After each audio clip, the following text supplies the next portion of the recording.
മഴതോരും മുംബൈയുടെ വരാനിരിക്കുന്ന ഒരു എപ്പിസോഡിലേക്ക് എല്ലാവർക്കും സ്വാഗതം. അലീന വീട്ടിലെത്തുന്നതോടെ വൈജയന്തി വേലക്കാരിയൊക്കെ പറഞ്ഞയച്ച് ആ വീട്ടിലെ മുഴുവൻ ജോലികളും അലീനയെ കൊണ്ട് ചെയ്യിക്കുന്നുണ്ട്.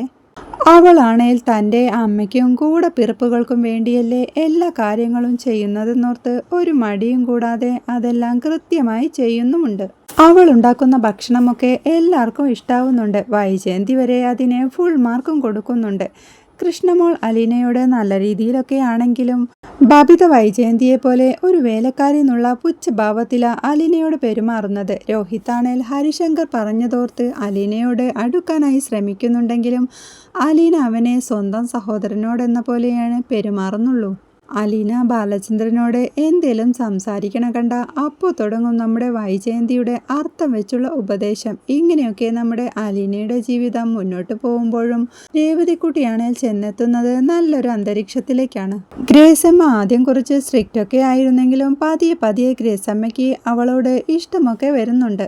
അവൾക്കായി ഗ്രേസമ്മ 2-3 വില കൂടിയ ചുരിദാറൊക്കെ വാങ്ങിക്കൊടുക്കുമ്പോൾ രേവതിക്കുട്ടിയുടെ മനസ്സും നിറയുന്നുണ്ട്.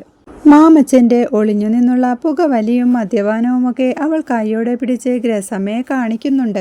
ഇതിനെതിരെ ചെറിയ രീതിയിൽ മാമച്ചൻ അവളെ വഴക്കു പറയുന്നുണ്ടെങ്കിലും അതൊന്നും കാര്യമാക്കാതെ സ്വന്തം വീട് പോലെ അവരുടെ സ്നേഹത്തണലിൽ കഴിയുകയാണ് നമ്മുടെ രേവതിക്കുട്ടി. എങ്കിലും അവൾക്ക് അലീനയെയും ചിന്നുമോളെയും സ്നേഹനികേതനമെല്ലാം നന്നായി മിസ് ചെയ്തിരുന്നു. തൻ്റെ ഈ സന്തോഷങ്ങൾക്കിടയിലും അലീനയുടെ കാര്യമോർത്ത് അവൾക്ക് ആകെ ടെൻഷനാവുക. ബ്രിജിത്ത മമ്മി നേരത്തെ തന്നെ കൊടുത്തിട്ടുണ്ടായിരുന്ന കുഞ്ഞിരാമൻ മേനോന്റെ അഡ്രസ്സിലേക്ക് അവൾ തൻ്റെ അലീന ചേച്ചിക്ക് ഒരെഴുത്തെഴുതുന്നുണ്ട്. പോസ്റ്റ് ചെയ്യാനായി ആ കത്ത് മാമച്ചൻ്റെ വീട്ടിലെ ജോസിയുട്ടിയുടെ അടുത്താണ് അവൾ കൊടുത്തയക്കുന്നത്. ബ്രിജിത്തമ്മ കൊടുത്ത അഡ്രസ് കുഞ്ഞിരാമൻ മേനോന്റെ വീട്ടിലെ ആയിരുന്നല്ലോ. അവിടെ എത്തിയ ബാലചന്ദ്രന്റെ അടുത്ത് അലീനയ്ക്ക് വന്ന രേവതിക്കുട്ടിയുടെ കത്ത് കമല കൊടുക്കുന്നുണ്ട്. കുഞ്ഞിരാമൻ മേനോൻ വയ്യാത്ത അവസ്ഥയിലും അത്രയും ദൂരം പോയി അലീനയെ തന്നെ ഹോം നേഴ്സായി കൊണ്ടുവരണമെങ്കിൽ അതിനു പിറകിൽ തക്കതായ എന്തേലും കാരണമുണ്ടെന്ന് ബാലചന്ദ്രൻ അന്നേ സംശയിച്ചിരുന്നല്ലോ. പിന്നെ അലീനയെ പോലെ കുടുംബത്തിൽ പിറന്ന നല്ല സ്വഭാവവും വ്യക്തിത്വമുള്ള ഒരു കുട്ടി അനാഥാലയത്തിലെത്തണമെങ്കിൽ അതിനു പിന്നിലും എന്തെങ്കിലും ദുരൂഹതയുണ്ടാവുമല്ലോ. ഇപ്പോൾ ഒരു രേവതിക്കുട്ടിയുടെ കത്ത് കിട്ടിയ ബാലചന്ദ്രൻ തൻ്റെ ആകാംക്ഷ സഹിക്കാൻ പറ്റാതെ ആ കത്ത് തുറന്ന് വായിക്കുന്നുണ്ട്.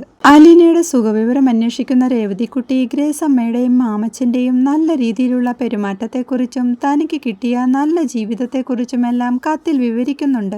എല്ലാം ഉണ്ടെങ്കിലും തനിക്ക് ചിന്നുമോളെയും അലീന ചേച്ചിയെയും മമ്മിയെയും സ്നേഹനികേതനമെല്ലാം വളരെയധികം മിസ് ചെയ്യുന്നുണ്ടെന്നും രേവതിക്കുട്ടിയുടെ എഴുത്തിലുണ്ട്. പിന്നീട് അവൾ അലീനയുടെ അമ്മയെക്കുറിച്ചാണ് ചോദിക്കുന്നത്. ചേച്ചി അമ്മയെ കണ്ടില്ലേ, സഹോദരങ്ങളെ കണ്ടില്ലേ, അവരെല്ലാം ചേച്ചിയോട് നല്ല രീതിയിലാണോ പെരുമാറുന്നത്? അവരെയെല്ലാം കണ്ടപ്പോൾ ചേച്ചിക്ക് സന്തോഷമായില്ലേ? ചേച്ചി ഭാഗ്യവതിയാ. സ്വന്തം അമ്മയുടെയും സഹോദരങ്ങളുടെയും കൂടെ ജീവിക്കാൻ കഴിയുന്നുണ്ടല്ലോ. എനിക്ക് ആ ഭാഗ്യമില്ലാതെ പോയി. പിന്നെ മമ്മി പറഞ്ഞ കാര്യങ്ങളൊക്കെ ഓർമ്മയില്ലേ? ചേച്ചി അവളുടെ മകളാണെന്ന സത്യം അവരെ ഒരിക്കലും അറിയിക്കരുത്. അതറിഞ്ഞ അവരുടെ ജീവിതം തകർന്നു പോകുമെന്നല്ലേ മമ്മി പറഞ്ഞത്? ചേച്ചിയുടെ മുത്തശ്ശനെ മമ്മി കൊടുത്ത വാക്കല്ലേ അത്? ഈ സത്യം അവരെ അറിയിക്കാതെ നോക്കണം എന്നൊക്കെയുള്ള ആ കത്ത് വായിച്ച് ബാലചന്ദ്രൻ ആകെ ഞെട്ടിത്തരിച്ചിരിക്കുക. വൈജയന്തിയുടെ മകളാണ് അലീന എന്ന സത്യം രേവതിക്കുട്ടിയുടെ എഴുത്തിലൂടെ മനസ്സിലാക്കുന്ന ബാലചന്ദ്രന് തൻ്റെ നെഞ്ച് കൊളുത്തി വലിക്കണ പോലെ തോന്നുക. വൈജയന്തി തന്നെ ചതിക്കായിരുന്നു. അപ്പോൾ കുഞ്ഞിരാമൻ മേനോൻ രോഗാവസ്ഥയിലും ബുദ്ധിമുട്ടി തിരുവനന്തപുരം വരെ യാത്ര പോയത് വെറുതെയല്ല എന്ന് തൻ്റെ സംശയം സത്യമാവുകയാണ്. എല്ലാം ഓർക്കുന്തോറും ബാലചന്ദ്രന് സമനില തെറ്റിപ്പോകുന്നുണ്ട്. ഒരു വിധത്തിൽ കാറോടിച്ച് വീട്ടിലെത്തുന്ന ബാലചന്ദ്രൻ അസ്വസ്ഥതയോടെ റൂമിൽ കയറി കിടക്കുക. ബാലചന്ദ്രനെ ആഹാരം കഴിക്കാൻ വിളിക്കാനായി വരുന്ന അലീന അസ്വസ്ഥതയോടെ ഇരിക്കുന്ന ബാലചന്ദ്രനെ കണ്ട് ആകെ പേടിയോടെ എന്തു പറ്റിയെന്ന് ചോദിക്കുന്നുണ്ടെങ്കിലും ബാലചന്ദ്രൻ ഒരു ഗ്ലാസ് വെള്ളം വാങ്ങി കുടിച്ചോണ്ട് സത്യത്തിൽ അലീന ആരാണെന്ന് അവളോട് ചോദിക്കുന്നുണ്ട്. അലീനയും കുഞ്ഞിരാമൻ മേനോനും തമ്മിലുള്ള ബന്ധം എന്താണെന്ന് കൂടി ബാലചന്ദ്രൻ ചോദിക്കണ കേട്ട് അലീന ആകെ ഞെട്ടിത്തരിച്ചിരിക്കുക. താൻ ഒരു അനാഥയാണെന്നും കുഞ്ഞിലെ ബ്രിജിത്ത മമ്മിയാണ് തന്നെ എടുത്ത് വളർത്തിയതെന്നും ഈ അടുത്താണ് കുഞ്ഞിരാമൻ മേനോനെ കണ്ട് പരിചയമെന്നും അലീന പറഞ്ഞു തുടങ്ങുമ്പോഴേക്കും ബാലചന്ദ്രൻ അവളെ തടഞ്ഞുകൊണ്ട് രേവതിക്കുട്ടിയുടെ ആ എഴുത്ത് അലീനയ്ക്ക് നേരെ വെച്ച് നീട്ടുന്നുണ്ട്. വിറയ്ക്കുന്ന കൈകളോടെ അത് വാങ്ങി വായിക്കുന്ന അലീനയ്ക്ക് ബാലചന്ദ്രൻ ആ സത്യം മനസ്സിലാക്കിയെന്ന് വ്യക്തമാവുന്നുണ്ട്. എല്ലാരും കൂടി തന്നെ വഞ്ചിക്കായിരുന്നല്ലേ എന്ന് ബാലചന്ദ്രൻ ചോദിക്കുമ്പോൾ ഒന്നും പറയാൻ കഴിയാതെ അലീനയും തറഞ്ഞു നിൽക്കുക.